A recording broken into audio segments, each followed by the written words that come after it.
Am I the a-hole for withdrawing the money I saved for my kids and putting it in an account their mom can no longer access?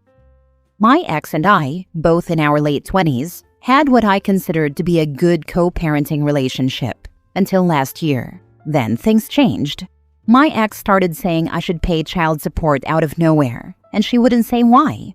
The reason I don't pay child support is that I have our kids as much as she does. We split the costs of things, and we make roughly the same amount of money.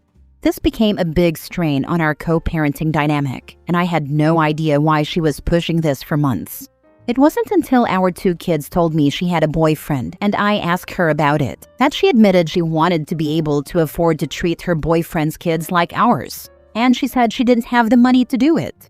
She said she wanted to take all the kids to see a movie, go to the pool, or the arcade, but it was out of her budget. We argued over this because I was clear that it was not my job to finance that. She said it was the best thing for our kids, so I should. It got very bitter between us, and I was unwilling to give. She didn't have a leg to stand on to get child support either. So toward the end of last year, she decided to take money from our kids' savings to pay for these other kids to join in all the activities she wanted to do with them. I found out after she had withdrawn a couple $100 from the kids' accounts. I spoke to my attorney and decided the best course of action was to withdraw everything I had saved for the kids and set up a separate account that she can't access.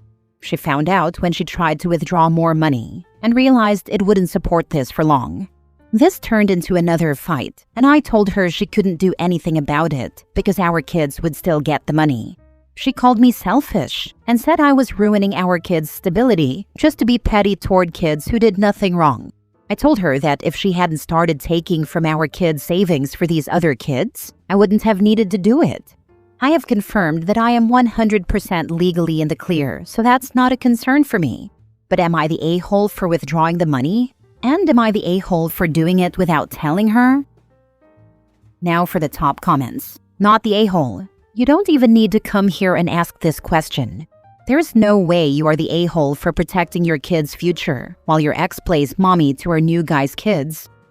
The audacity for her to ask for child support. Does her boyfriend not have a job? It's not unfair on the kids. They can still go cinema, etc., but when they're with you. I'm not sure what the deal with her boyfriend is, but I would assume he does work since they don't live together at this point, and he has his own household to support. Sounds like she wants you to pay child support for someone else's kids. They aren't even yours or hers. Talk to your lawyer about her taking the funds without your okay and what legal remedies there are. At this point, I'd also consider seeking more custody. Use any texts where she talks about this as evidence she's stealing from her own kids to fund the lives of her boyfriends.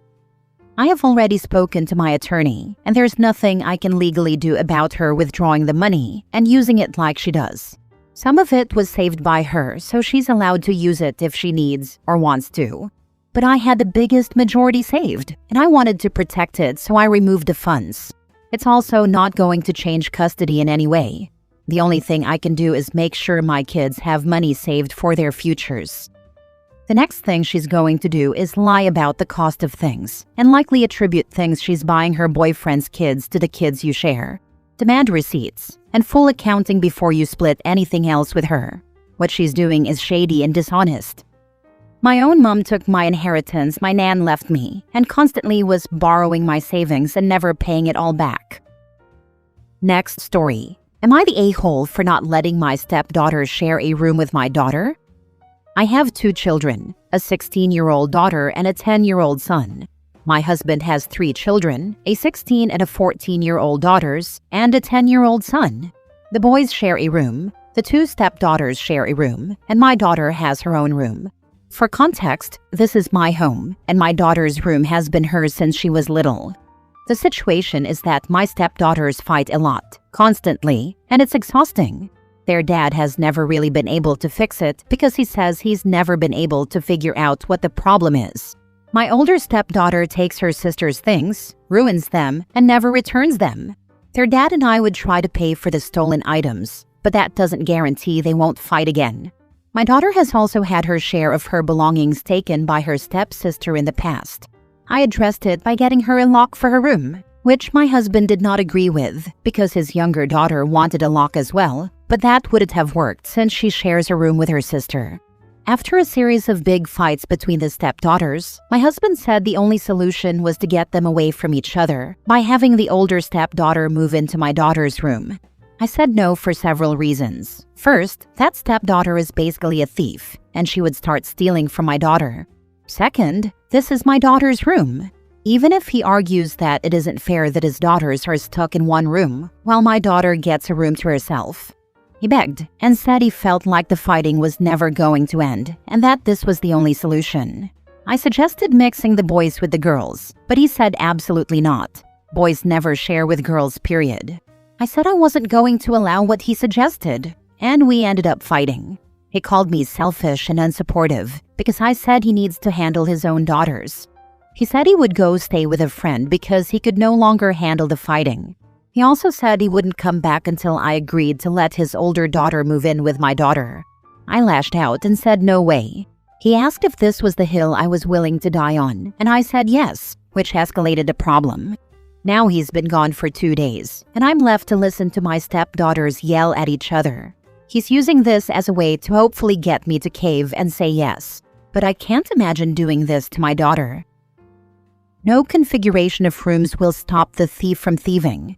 Gotta nip that issue in the bud. Where are the consequences for the thief? Rather than simply replacing the items she ruins, all she has learned is that she can take as she pleases. You're not the a-hole. Your daughter's room is her safe space, and you shouldn't have to force her to share it with someone who steals and causes drama. Your husband needs to handle his daughter's behavior, not push the problem onto your child. Where is their mom? Is she on the picture? Because then I would pack up the kids and drop them off there. She left 2 years ago with her foreign husband to his home country. She talks to the girls via social media and video calls, but does not play a major role in their lives. Doesn't seem to care as long as the girls are taken care of. She thinks this stuff, the fighting and stealing, is no big deal. Soft, you're the a-hole for letting this go on this long. You did the right thing by giving your daughter a lock for her room, but there should have been consequences for stealing in the first place. Replacing the items the oldest stepdaughter stole and destroyed only showed her that there wouldn't be any repercussions for her actions. This should have been stopped a long time ago. Unfortunately for you, you didn't marry an adult man. You married a man-child, whose solution is to make his oldest daughter's behavior literally anyone else's problem but his own. If you're serious about this being the hill to die on, then you need to call him to pick up his kids before you call CPS and/or their mother, if she's even in the picture, about him abandoning his children because he can't be bothered to parent a problem he's been enabling. Otherwise, you're enabling his poor behavior as well. I agree, 100%. However, both stepdaughters would act out if I try to get involved and play mom, as they say. I stopped trying after my husband said the girls didn't appreciate me meddling in their life. Question: since he doesn't want you meddling in their lives, is that reciprocated towards your kids? Yes, but only when it comes to my daughter since she's older than her brother. Next story. Am I the a-hole for taking my siblings to Disney and not my sister-in-law's kids? So my husband, 27 male, and I, 25 female, have been married for 2 years. A year ago, we moved from Colorado, where I'm from, to Florida, where he's from, and bought our home that same week. 3 months ago, his sister, 30 female, and her 3 kids, 8 and 5 females, and 3 male, moved in with us because she was having a hard time keeping up with rent as a single mom. If I'm being honest, I wasn't too thrilled about this, as I would love to have privacy with my husband, and her kids are quite obnoxious, rowdy, and disrespectful. But at the end of the day, they are now my nieces and nephew. I grew up with a single mom until she remarried years later, and I believe what goes around comes around. So my husband and I do try to help with childcare and cook extra food so they can all eat, though that could be a whole post on its own. I will give her credit. She is hustling and practically working every day, and I know she wants her own place.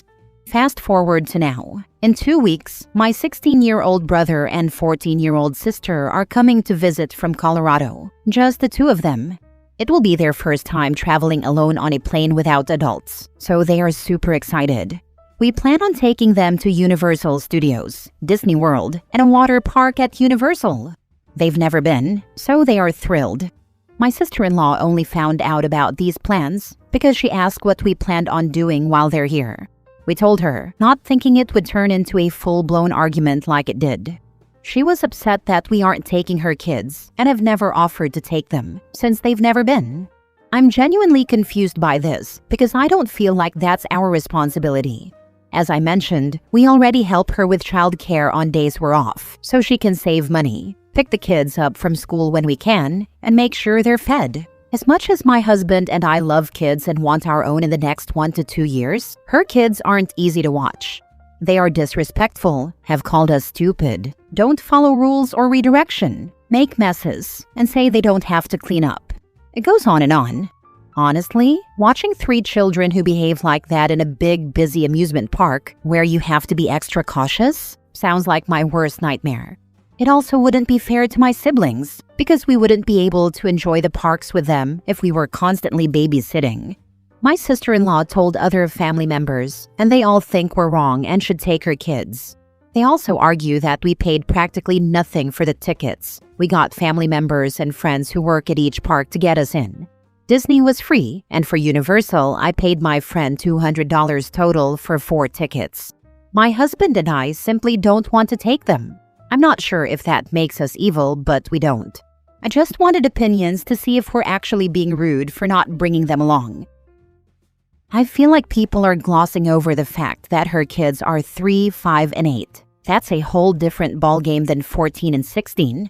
You'd basically be on babysitting duty all day. Stroller naps, meltdowns, bathroom runs, leaving early. Of course your siblings' trip would be ruined.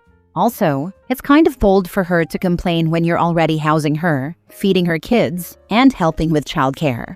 At some point, help turns into expectation, and that's not fair. Exactly. Agreed with you. Drastically different developmental ages. Activities are way different, and they see the other kids all the time. Mom should take her kids to Disney at a different time, so she doesn't miss out on the experience with them. It hits different when they're little. Aunt and uncle could go then too. Let OP enjoy her family while they are here, not the a-hole. Right, OP and her husband deserve a break from the kids. The sister-in-law is just asking too much. Isn't it enough that they're helping her and giving her a place to live? She should have looked at the situation from her sister's perspective instead of jumping into I'm the victim mode. Since the relatives agree with the sister-in-law, they should take the kids to Disney instead and see if they can handle it. What is stopping her from taking her kids when you all go? What is stopping her from taking her kids tomorrow if you all live there? Who would expect you to house and feed this family, then pay to take them all to Disney? The nerve. Tell her you'd be glad to ask if you can get additional discounted tickets for her to buy and take her kids. Not your circus, not your monkeys, not the a-hole. Anyone who expects you to take her kids, including extended family, is the a-hole here. Last story. Am I the a-hole? My partner won't put my name down on the mortgage. So, my partner, 32 male, and I, 30 female, have been together for 8 years. We have 2 children together, ages 4 and 1. My partner works full-time, and I currently work part-time due to having our kids. 2 years ago, my partner's mom sadly passed away due to an illness. He and his sister inherited a house, which they then sold, and they both received half of the money. Currently, we split all the bills 50-50, but because I only work part-time, I don't have any spare money to contribute toward a mortgage. We've been looking at houses for the past few weeks and viewed our first one last week. I then double-checked with him to see if my name would also be on the mortgage, and he said no because it's his money, so only his name would be on it. I wouldn't normally be bothered if my name wasn't on it, but when we moved into our current property, his family owns it. During the first week of living here, we got into an argument about something silly, and he took my clothes and threw them outside, saying, "This is my family's house, and if I want to kick you out, I will," in front of some of his family. His sister told him off and brought all my belongings back inside. Since then, we've sorted things out, and I told him I wouldn't tolerate comments like that again. He said it one more time after that, but nothing for a while. Now, I refuse to move into a mortgaged home without my name on it because I feel like I have no security due to the past, and I've told him I'll be done with the relationship if he's not willing to do that. We are not married. Am I the a-hole for refusing to move without my name being on the mortgage? Edit. Some people ask if I pay half the rent now, and yes, I do. Everything is split evenly, from rent to food, and both our names are on the lease where we rent. People also ask why he threw my clothes out and what the argument was about. No, I didn't cheat or anything like that. It was a silly argument that I don't even remember the details of. We haven't gotten married because he doesn't want to, due to his mom being in many failed marriages. I'm not bothered about being married or not. It just hasn't happened, and that's fine. He's a great dad, and if I need help, he's there. The reason I posted this was to get other people's opinions and see if I'm being unreasonable, which I don't think I am. The second the clothes were thrown outside, I would have been out of there. 2 kids, limiting income so you are reliant on him, throws your stuff outside. It's easy for everyone here to say leave him.